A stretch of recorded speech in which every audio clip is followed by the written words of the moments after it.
In the book of Exodus, we travel with 출애굽기에서 모세는 우리 모두가 기꺼이 그러해야 하듯이 자신의 일상을 내려놓고 호렙산에 올랐습니다. 거기서 모세는 불이 붙은 떨기나무를 보았습니다. 모세가 다가가자 하나님이 떨기나무 가운데에서 그를 불러 이르시되 모세야, 모세야 하셨습니다. 모세는 이렇게 말했습니다. 내가 여기 있나이다. 하나님께서는 모세에게 이렇게 말씀하셨습니다. 내가 선 곳은 거룩한 땅이니 내 발에서 신을 벗으라. 깊은 경건함과 겸손 그리고 놀라움으로 모세는 신을 벗고 주님의 말씀을 듣고 그분의 거룩한 임재하심을 경험할 준비를 했습니다. 거룩한 산에서 주님이 임재하신 이 놀랍고도 경건함으로 가득한 경험은 모세가 자신의 신성한 정체성을 깨닫고 미천한 이 양치기에서 강한 선지자로 변화하여 삶의 새로운 길을 걷는 데 있어서 아주 중요한 역할을 했습니다. 이와 같이 우리 각자도 경건이라는 미덕을 자신의 영적인 성품의 성스러운 한 부분으로 삼아 제자로서의 삶을 영적으로 한 단계 더 높게 변화할 수 있습니다. 경건함이라는 뜻을 가진 영어 단어 레버런스는 라틴어 동사 레베레리에서 유래하는데 이는 경외하는 마음으로 서다라는 뜻입니다. 복음적인 측면에서 이는 깊은 존경과 사랑 그리고 감사하는 마음 혹은 그러한 태도라는 의미를 내포하고 있습니다. 통회하는 마음을 갖고 하나님 그리고 예수 그리스도께 깊은 헌신을 하는 자가 성스러운 것에 대해 경건함을 표현할 때 영혼에 더 큰 기쁨이 찾아옵니다.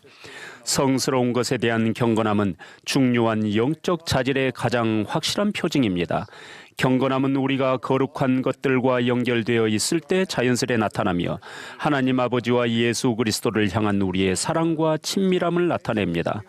경건함은 영혼이 경험할 수 있는 가장 고귀한 경험 중 하나입니다.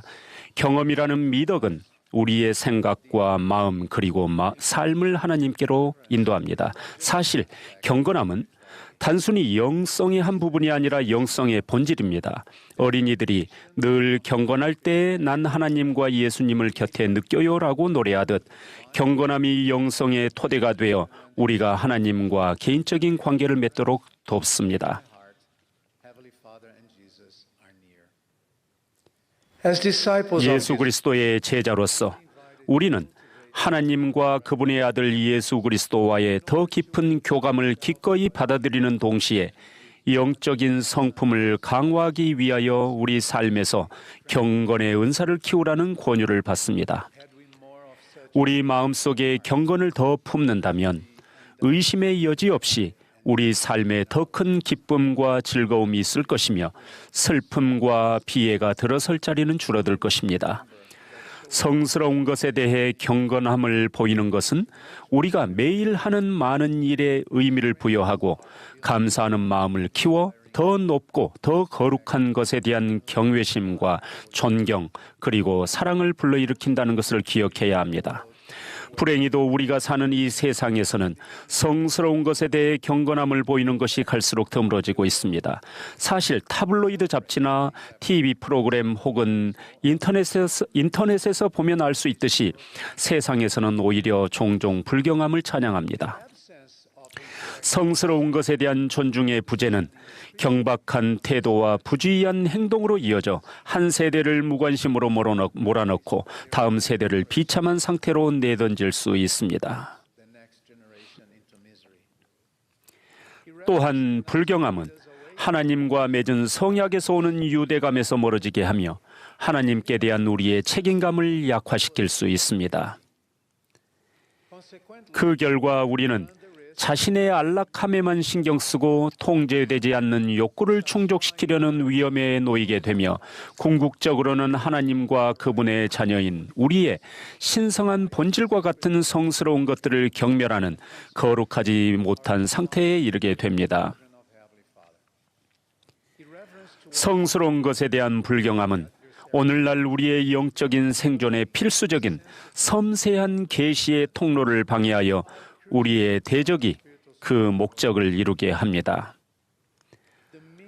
성스러운 것에 대한 경건함이 갖는 의미와 중요성은 경전에 잘 드러나 있습니다. 예를 들어 교리와 성약에서는 하나님 아버지와 그분의 아들 예수 그리스도에 대한 경건함이 해의 영광에 이른 자에게 필수적인 덕목이라는 점을 시사하고 있습니다. 교회 회원인 우리는 하나님 아버지와 그분의 아들을 모든 면에서 가장 신성하게 여기고 존경하기 위해 노력합니다. 여기에는 그분들의 형상을 묘사하는 방식이 포함됩니다. 그분들의 형상이 담긴 이 이미지들이 그분들의 신성한 본질, 특성, 성품을 어떻게 반영해야 하는지를 정하는 데 있어서 성신의 인도는 결정적인 요소입니다. 우리는 하나님 아버지와 그분의 아들 예수 그리스도 그리고 그분들의 가르침에 집중하는 데 방해가 될 수 있는 요소들을 묘사하지 않도록 신중을 기합니다. 이는 기술을 통해 발전된 도구, 예를 들어 인공지능을 활용한 콘텐츠 및 이미지 생성 방식을 적용하는 방법에서도 마찬가지입니다. 이와 같은 원리는 교회에서 공식적으로 제공하는 모든 형태의 정보 출처에 적용됩니다. 모든 공과와 서적, 교재, 메시지는 우리가 예수 그리스도의 복음의 성스러운 미덕과 가치 그리고 표준을 유지하도록 영의 인도에 따라 신중하게 제작되고 승인됩니다. 최근에 베드나 장로님은 교회의 청년 성인들에게 다음과 같이 말씀하셨습니다. 후기 성도들은 영적인 것과 기술의 복잡한 교차점을 헤쳐나가기 위해 기도하는 마음으로 겸손하게 인공지능 사용에 지침이 되는 복음 원리를 파악하고 성신의 동반과 영적 계시의 은사를 얻기 위해 성실히 노력해야 합니다. 사랑하는 형제자매 여러분, 현대 기술이 아무리 정교해지더라도 성신의 영향력에서 오는 경건함이 주는 경이로움, 경외심, 놀라움을 흉내낼 수는 없습니다. 예수 그리스도를 따르는 자인 우리는 인공지능으로 만든 콘텐츠나 이미지를 부적절하게 이용하여 하나님과 그분의 아들과의 유대를 약화시키지 않도록 주의를 기울여야 합니다. 현대기술이라는 육신의 팔에 기대는 것은 오직 성신의 권능으로만 받을 수 있는 영감과 교화 그리고 증거를 부적절하고도 불경한 것으로 대체하는 것임을 기억해야 합니다. 니파이는 이렇게 말했습니다. 주여, 내가 주를 의뢰하였사오니 내가 또 영원히 주를 의뢰하리이다. 내가 육신의 팔에 나의 신뢰를 두지 아니하오리니. 또 다른 계시에서 선지자 조셉 스미스는 주님을 위해 세워진 성전은 그분을 경외하는 장소여야 한다는 가르침을 받았습니다. 우리의 사랑하는 선지자인 러셀렘 넬슨 회장님은 성역을 베푸시는 동안 성스러운 성전에서 경건하게 예배하는 것에 대해 크게 강조하셨습니다. 주님의 집에서 우리는 하나님 아버지와 그분의 아들의 거룩한 면전으로 돌아가는 것에 대해 배웁니다. 저는 우리가 성전에 들어가 신성한 의식을 받기 위해 준비하면서 하는 첫 번째 행동 중 하나가 바로 신을 벗고 흰 의복으로 갈아입는 것이라는 점이 우리에게 가르침과 영감을 준다는 것을 항상 생각합니다.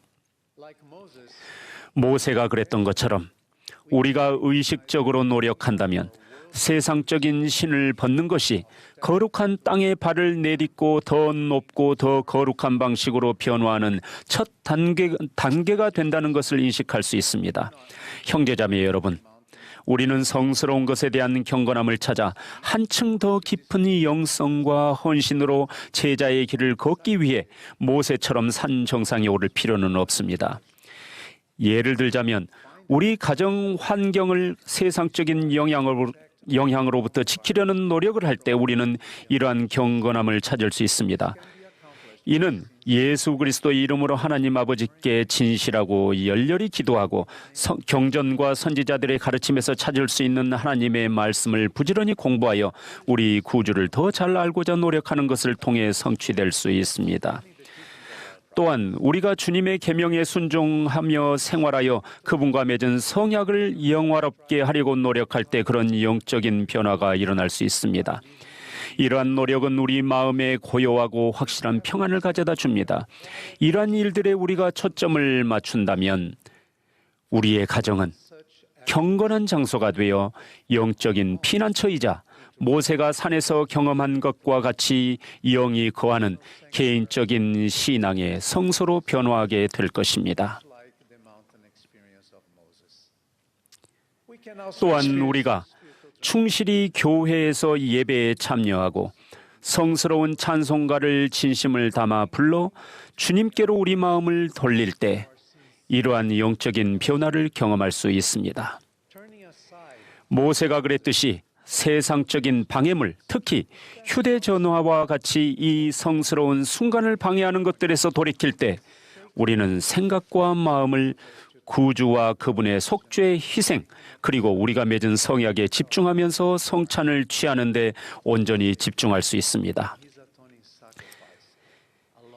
이렇게 성찬에 초점을 맞추면 이 시간은 경건히 구주와의 교통을 새롭게 하는 순간이 되며 안식일은 즐거운 날이 되고 우리의 삶이 변화될 것입니다. 궁극적으로 우리가 자주 여호와의 전에 산에 오르고 즉 정기적으로 성전에 가서 예배하고 성약을 통한 확신을 품고 살고자 노력할 때 우리가 걷는 제자의 길에서 이러한 영적인 변화를 경험할 수 있습니다. 특히 필멸의 삶의 시련이 몰아칠 때 더욱 그럴 것입니다. 제 아내와 저는 이 원리들을 삶에 적용하기 위해 노력하면서 경건한 가운데 성스러운 산에 오르는 순간을 직접 경험했으며 그 결과 제자로서의 삶에 의미 있는 변화가 일어났습니다. 제 아내가 출산 후 아직 병원에서 회복하고 있는 동안 미숙아로 태어나 살아남지 못한 둘째 아이의 장례를 위해 묘지를 걸어가던 것이 아직도 생생하게 기억납니다.